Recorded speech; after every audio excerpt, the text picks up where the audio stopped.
Do you like pictures? Do you like to snap?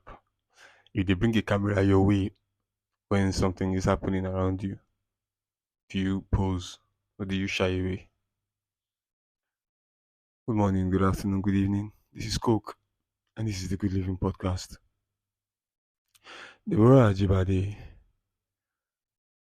Jane Henry,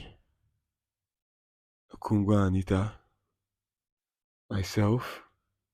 These are all people that have lost their fathers towards the end of this year.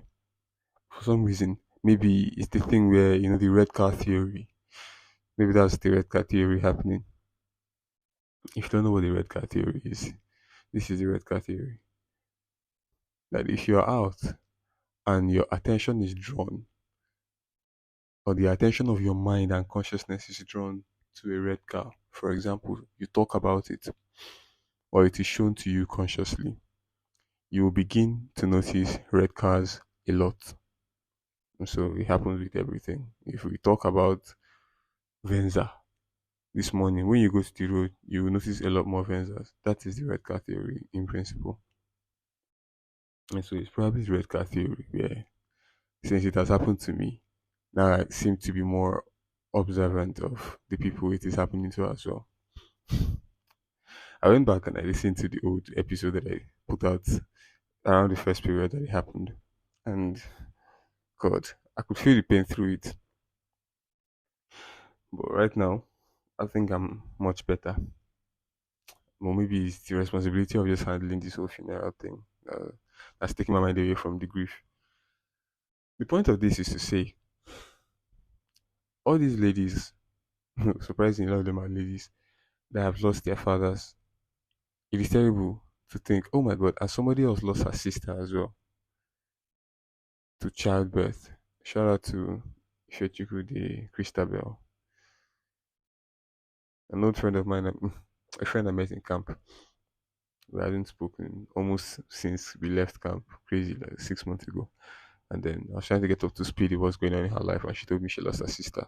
So much death happened towards this end of this year, like it was some kind of sacrifice thing. And the year isn't ended yet, too. That's the one messed up part.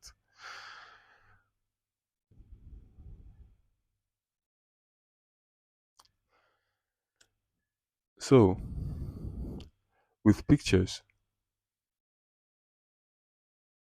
handling the burial program or the burial brochure for this funeral, while writing the biography, I thought it would be a better reading experience if there were pictures to go with the biography. A lot of the things written in the biography, which my sister wrote, had pictures that, described them because I think, like most families in the 90s, we had, what do they call it again? We had photo albums. We had photo albums, and if your family was formed in the 90s or earlier, because I know it's after the 90s that thing really wasn't a thing anymore. We had photo albums where this fat book we put. I'm explaining this now for Gen Zs and Gen Alpha. It's photo albums where you put pictures from different aspects and times of your life that you've taken as a family, or even just personal pictures from your father and then your mother into a big book and just stack them together. And you just keep opening them page by page, seeing different pictures. Interesting stuff.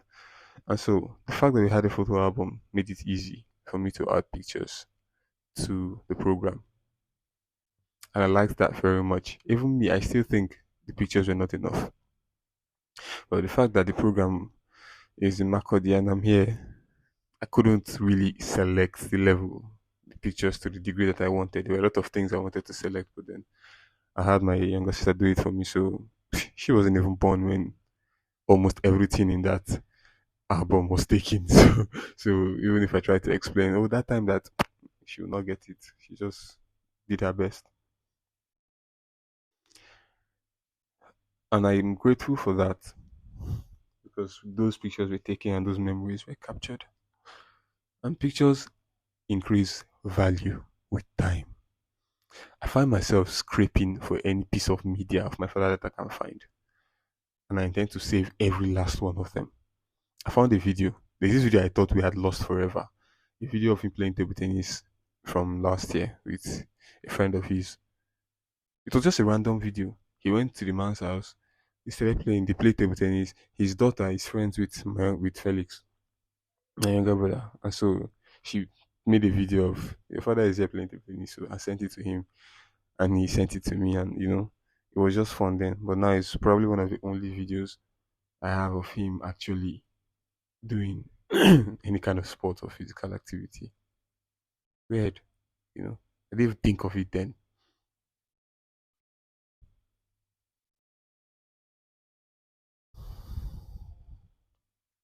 So at the studio, Rachel handled one photography session last month. It was this birthday shoot for an 80-year-old woman. I don't. We've done a lot of 80-year-old people. So even on Monday last week, basically 7 days ago, we did a photo shoot for an 80-year-old man. Anyway, he got word later, like 2 weeks after that business was concluded, that the celebrant had died. Yeah, the 80-year-old man whose birthday shoot we did had died. And at that point, her family had selected all the pictures they wanted and taken it. But because she had died, they wanted another round of selection. This is why I think photography is a very, very, beautiful line of business. Value, the value of the pictures you take just increase over time because human beings, we are finite. And he had to let them select more and more and more. And if they want memories, they would always keep coming back for more pictures. It's just what it's going to be. And that that's to the advantage of the photographer. But I'm trying to show you practically how important pictures are and how you begin to value it once you cannot take more. Once you cannot take more. If there are 16,000 pictures of you on earth, once you die, there's never going to be more. It may seem easy now, you can increase that number whenever you like, but once you're gone, so I started scraping to find every image of my father that is out there. And I think I have a lot. And that's something I'm grateful for. And I will not underestimate the power of pictures. And you shouldn't as well. Oh, so we're supposed to put out a video episode today. Probably do that later in the week or just next week Monday. This week is morning. This week is the funeral of my father. So we are I'm doing that and it's going to be quite dark. This is the only episode that will be out until that funeral is done. It will take 2 trips before you hear from me again. So pray for me and wish me safe journey slash journeys. And yeah, remember, take pictures very seriously. In fact, just the first 2 words, take pictures. We are going to leave this episode at 9 minutes.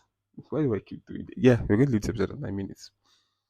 But I want you to remember to follow on Spotify, follow on YouTube. I'll be subscribed to our YouTube channel, follow us on social media. This is the Good Living Podcast. I remain Cook. What's done is done. And I think I'm in a much better place as well. Let me say something quickly. No, I'm not gonna say that. I'll see you in the comment section. Have a great week. Bye bye. I love you.